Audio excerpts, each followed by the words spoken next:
नमस्कार, मेरा नाम ज्ञानेश्वर है और आपने देखना शुरू किया है लाइव सिटीज का विशेष कार्यक्रम चुनावी चर्चा। रात के ठीक 8:30 बजे हैं और इस चुनावी चर्चा के लिए आज हमारे साथ बिहार के जाने वाले वरिष्ठ पत्रकार रवि उपाध्याय सर हैं न्यूज रूम में।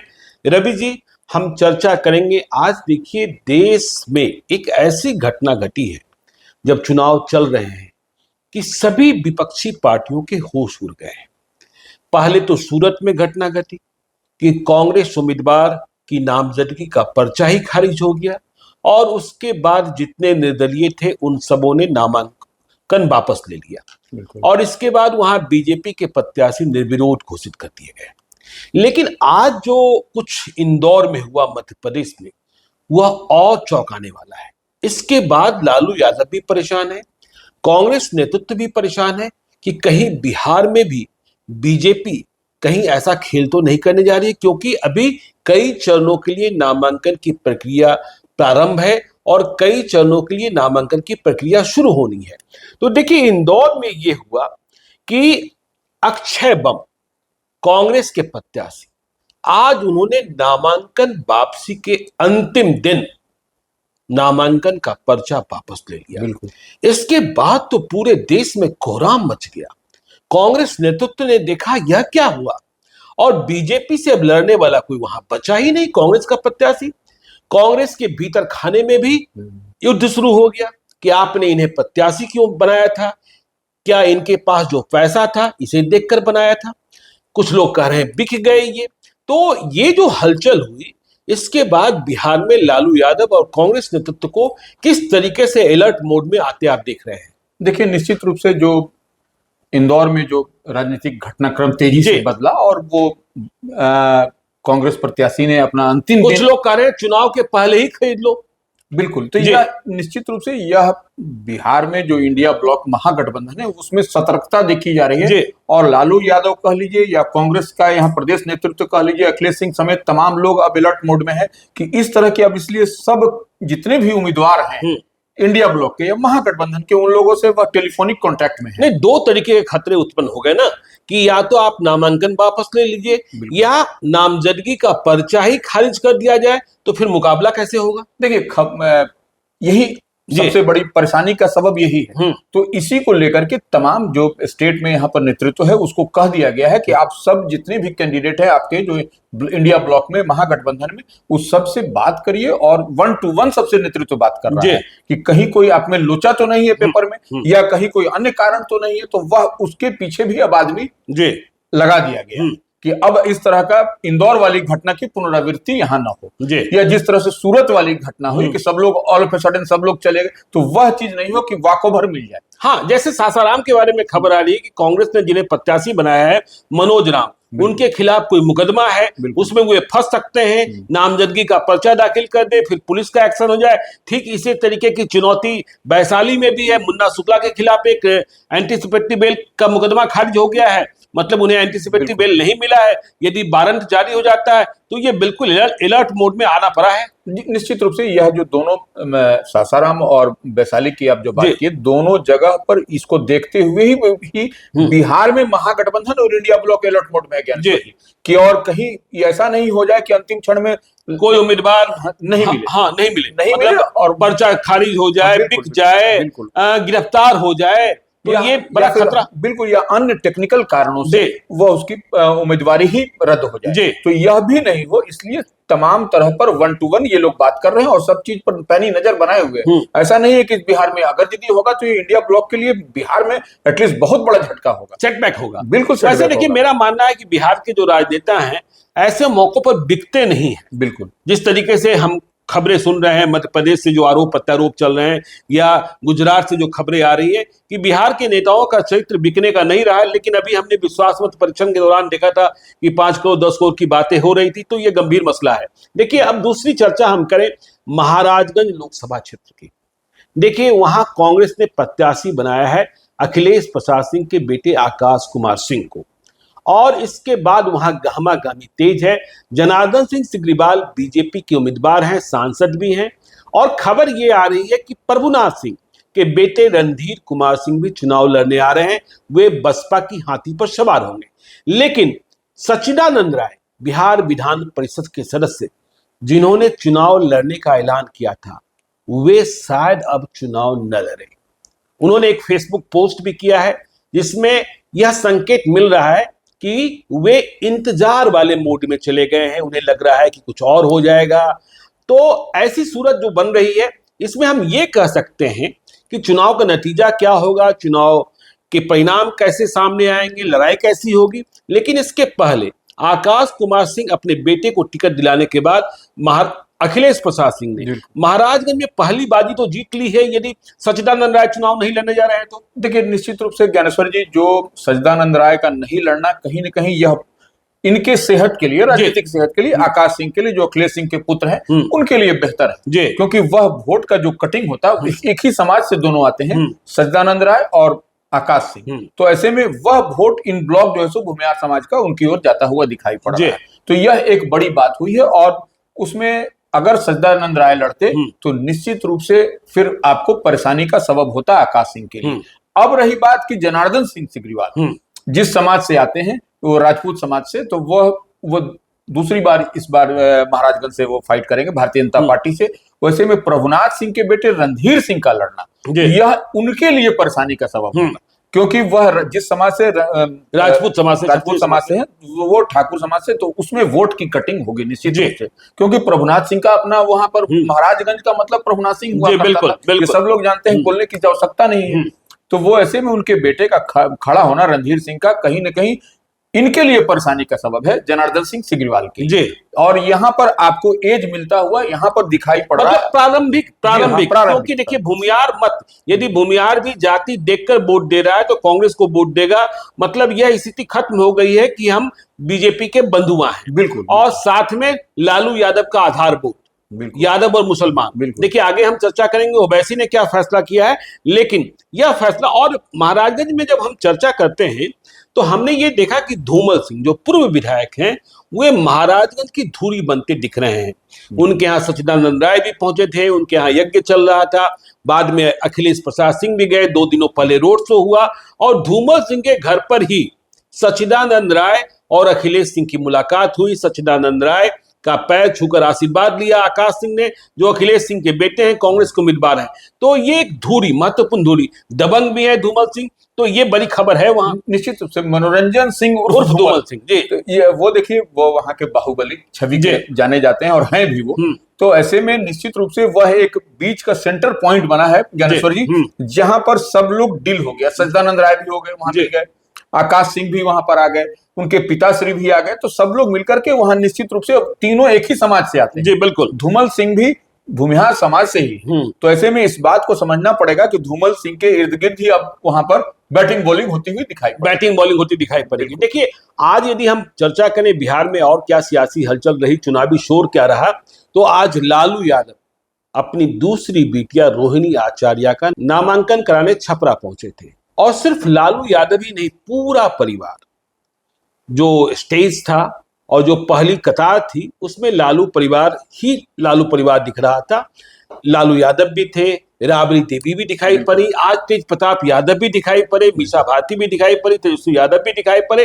तो लालू यादव ने वहां और तेजस्वी यादव ने भी लोगों की संवेदनाओं को, सहानुभूति को जगाने की कोशिश की कि आपको मेरी बहन रोहिणी आचार्य का बलिदान, त्याग तो याद है ही ना, कि मेरे पिता को बचाने के लिए, उन्होंने अपने पिता को बचाने के लिए रोहिणी ने क्या कुर्बानी दी है। और रोहिणी ने भी बिल्कुल छपरा की भाषा में, गोड़ लगतनी भोजपुरी में उस भाषा में दिल जीतने की कोशिश की। बड़ी सभा हुई और आज से छपरा की असली लड़ाई शुरू हुई। रवि सर, बिल्कुल देखिए, रोहिणी पिछले कई दिनों से, जब से उनके चुनाव लड़ने की चर्चा थी ज्ञानेश्वर जी, नामांकन से पहले, वो पूरी तरह से वहीं रह रही थी। एक तरह से देख लीजिए वहीं रह रहे थे, और लालू प्रसाद यादव भी पिछले दिनों से वहीं कैंप किए हुए।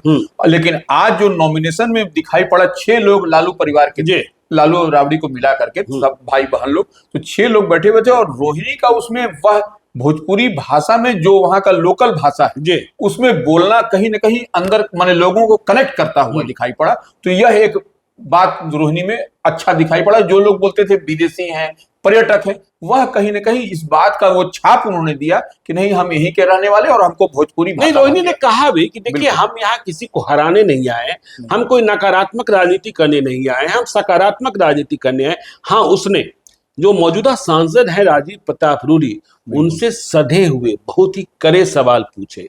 और लालू यादव ने, देखिए वो जो कहावत है कि लालू यादव तो लालू यादव ही हैं, अपने अंदाज में जिस तरीके से अपील की, इसका असर दिखाई पड़ेगा। तो आज से सारण की लड़ाई शुरू हो गई है जी।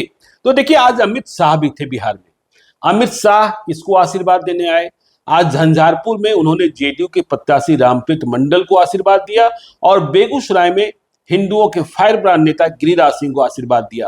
तो झंझारपुर और बेगूसराय की चर्चा भी हम लोग थोड़ी कर लें।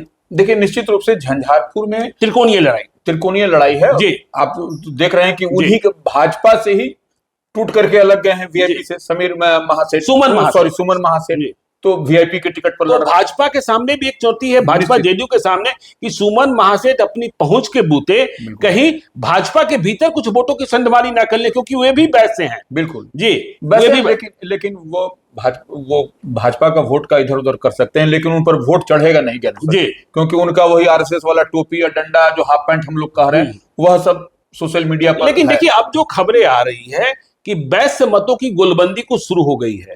वैश्य मतों की, जब पूरे बिहार में जाति देखकर वोट दिया जा रहा है, तो झंझारपुर में क्यों नहीं? ये बात भी खबरें आ रही हैं। तो त्रिकोणीय लड़ाई है वहां, मतलब रामप्रीत मंडल, सुमन महासेठ और गुलाब यादव में। गुलाब यादव बसपा की हाथी पर सवार हैं, वे यादव और मुसलमान मतदाताओं पर फोकस कर रहे हैं। लेकिन तेजस्वी यादव और मुकेश सहनी भी अपने उम्मीदवार को जिताने के लिए पूरी कोशिश लगाएंगे। और मुकेश सहनी का प्रभाव पूरे बिहार में मल्लाह मतदाताओं में दिखाई पड़ रहा है। निश्चित रूप से देखिए, यही कॉम्बिनेशन जो है तेजस्वी के साथ और बड़े भाई छोटे भाई मुकेश सहनी के साथ जो दिखाई पड़ रहा है, यही कॉम्बिनेशन, मजबूत कॉम्बिनेशन दिखाई पड़ रहा है कि सन ऑफ मल्लाह मुकेश सहनी जब से साथ में आए हैं, तब से कुछ न कुछ दिखाई पड़ रहा है। यह गठबंधन, जो इंडिया ब्लॉक महागठबंधन बिहार में, कि वोट जो है सो समीकरण साधता हुआ दिख रहा है। यह यहाँ पर आपको झंझारपुर में दिखाई पड़ रहा है। और वही नहीं, आप देखिए वहां पर, लेकिन गुलाब यादव एक मजबूत पिलर है हाथी पर जो सवार है। तो वो गुलाब यादव कितना डैमेज करेंगे, क्या करेंगे, यह देखने वाली बात है। सुमन महासेठ बीजेपी का कितना वोट खींच लेंगे जेडीयू का, जो एंटी इनकम्बेंसी है, यह भी देखना होगा। रामप्रीत मंडल का बिल्कुल। तो देखिए, अब हम चर्चा करते हैं। आज नीतीश कुमार ने खगड़िया में अपना आशीर्वाद एलजेपी-आर के प्रत्याशी राजेश वर्मा को दिया। राजेश वर्मा बैच से हैं, और जब नीतीश कुमार वहां पहुंचे तो जाहिर तौर पर जो लवकुश समीकरण है, बिल्कुल, जिसके भीतर कुछ छटपटाहट है, कई लोकसभा क्षेत्रों में हमने देखने की कोशिश की है।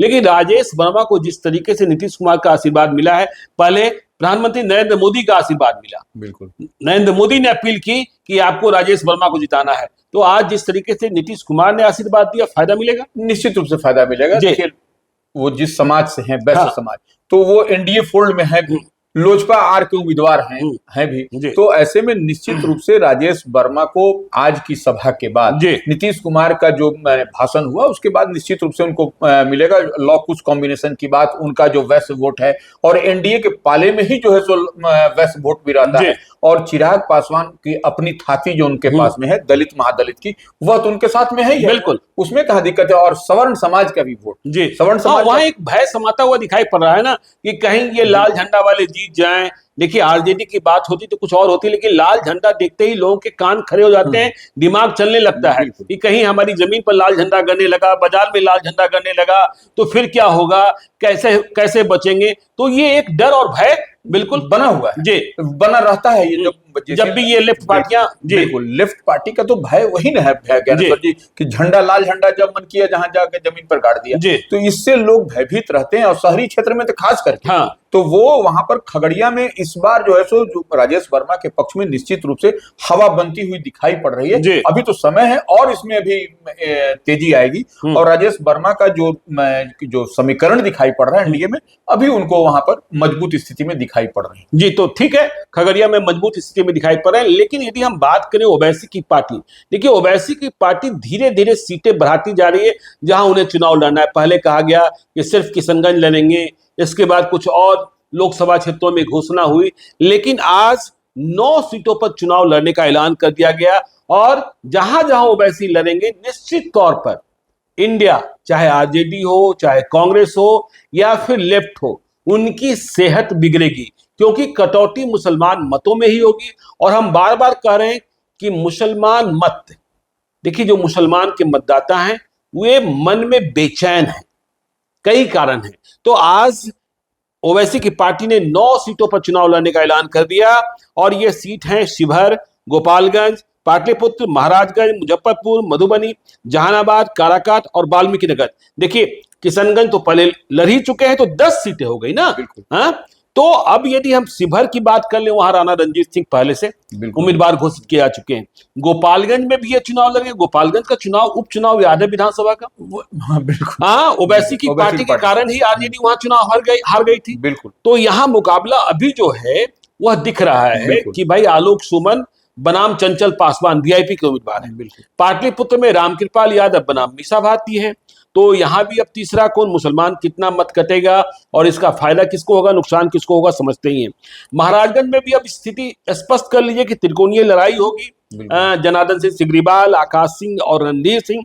मुजफ्फरपुर में भी आमने सामने की लड़ाई है, उसमें भी आ रहे हैं ये। मुजफ्फरपुर में राजभूषण चौधरी निषाद और अजय निषाद। मधुबनी में देखिए, मधुबनी में ये किसका वोट काटेंगे, बड़ा सवाल हो जाएगा।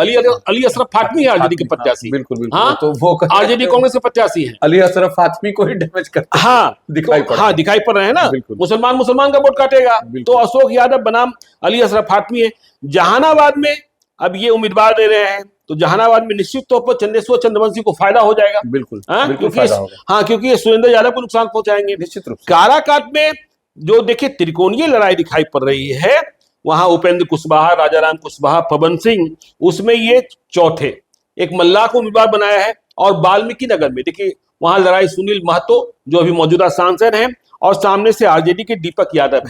तो ये लड़ाई अब ओवैसी की पार्टी के इस तरीके से उम्मीदवार उतारे जा रहे हैं, क्या असर होगा? देखिए निश्चित रूप से ओवैसी की पार्टी का जो हर लोकसभा क्षेत्र में अलग अलग हिसाब किताब गणित है। जैसे हम लोग वहां बात कर रहे थे कि मधुबनी में, तो मधुबनी में वहां पर अली अशरफ फातमी के बारे में है। अली अशरफ फातमी वहां आरजेडी से उम्मीदवार है, तो वो कहीं ना कहीं वहां पर उनको हर सीट का अलग अलग सिग्निफिकेंट है, हर सीट पर अलग अलग, लेकिन उम्मीदवारी होने से निश्चित रूप से इंडिया ब्लॉक महागठबंधन को ही नुकसान होता हुआ दिखाई पड़ेगा।